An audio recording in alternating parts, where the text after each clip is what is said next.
എൻ്റെ കഥ ഒരു നുണക്കഥ നെക്സ്റ്റ് എപ്പിസോഡിലേക്ക് സ്വാഗതം. കഴിഞ്ഞ ദിവസം അവിചാരിതമായി ഒരമ്മയെ കണ്ടുമുട്ടി കേട്ടോ.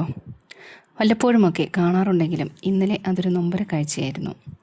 മനസ്സിൽ ഒരു വിങ്ങലായി മാറിയ കൂടിക്കാഴ്ച. അമ്മയെന്ന് പറയുമ്പോൾ പ്രായം ഒരു 70 ആയി കാണും. ഒരു റെപ്യൂട്ടഡ് കമ്മ്യൂണിറ്റിയിൽ അംഗമാണ് കേട്ടോ. മാരീഡ് അല്ലതാനും. വെറുതെ കുശലാന്വേഷണം നടത്തി പിരിയുമ്പോൾ എൻ്റെ കൈകളിൽ ഒന്നുകൂടെ മുറുക്കി പിടിച്ചിട്ട് അവർ പറഞ്ഞു, ഒന്ന് പ്രത്യേകം പ്രാർത്ഥിക്കണം കേട്ടോ. എന്തുപറ്റി? ആ കണ്ണുകളിൽ പെട്ടെന്ന് ഒരു നനവ് വരുന്നു.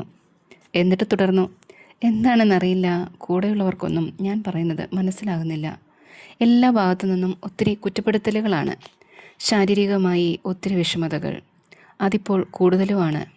സ്ഥിരം കണ്ടിരുന്ന ഹോസ്പിറ്റലിൽ പോകണമെന്നാണ് എൻ്റെ ആഗ്രഹം. പക്ഷേ പുതിയ ഹോസ്പിറ്റലിൽ പോകാനാണ് അധികാരിയുടെ അറിയിപ്പ്. അതുകൊണ്ട് ഒട്ടും പറ്റുന്നില്ല. പിന്നെ നടക്കാനാണെങ്കിൽ വയ്യ. ജോലി ചെയ്തിരുന്നപ്പോൾ എല്ലാവർക്കും വേണ്ടി ഒത്തിരി ഓടി നടന്നിരുന്നതാണ്. ഇപ്പോൾ ആർക്കും വേണ്ടി ഒന്നും ചെയ്യാൻ പറ്റുന്നില്ല. ഇപ്പോൾ ഞാനൊരു വേസ്റ്റായി മാറി. ഉള്ളിലെ സങ്കടം ആരോട് പറയാൻ ആരുമില്ല. അപ്പനും അമ്മയുമൊക്കെ എന്നേ മരിച്ചുപോയി. ആങ്ങളെയാണെങ്കിൽ എന്നെപ്പോലെ തന്നെ പ്രായമായി ഇരിപ്പായി. അതിനോടിനി എൻ്റെ സങ്കടം പറഞ്ഞിട്ട് കാര്യമില്ലല്ലോ, വെറുതെ വിഷമിപ്പിക്കാമെന്നല്ലാതെ. പറയുന്നതിനിടയ്ക്ക് കവിളിലൂടെ കണ്ണിലെ നനവ് ചാലുകീറി. എന്തോ തിരിച്ചു പറയാ എന്ന് ഒരു നിമിഷം ഞാൻ പകച്ചു. പിന്നെ നെഞ്ചോട് ചേർത്ത് പിടിച്ച് പതിയെ പറഞ്ഞു, പ്രാർത്ഥിക്കാം, എല്ലാം വേഗം ശരിയാവും. ഒന്നും ശരിയാൻ പോകുന്നില്ലെന്ന് എൻ്റെ ബുദ്ധിയിൽ എനിക്ക് ഉറപ്പായിരുന്നിട്ടും അങ്ങനെ പറയാനാണ് തോന്നിയത്. തിരിച്ച് വീട്ടിലെത്തിയ എൻ്റെ മനസ്സിന് വല്ലാത്തൊരു ഭാരമായിരുന്നു കേട്ടോ. ഇപ്പോൾ ഞാനൊരു വേസ്റ്റായി മാറി. ആ വാക്കുകൾ എൻ്റെ ഉള്ളിൽ എവിടെയോ ഇരുന്ന് വീണ്ടും വീണ്ടും വിങ്ങലുണ്ടാക്കിക്കൊണ്ടേയിരുന്നു. അതുകൊണ്ടായിരിക്കാം നാളുകൾക്ക് ശേഷം മറ്റൊരാൾക്ക് വേണ്ടി ഞാൻ ആത്മാർത്ഥമായി പ്രാർത്ഥിച്ചു.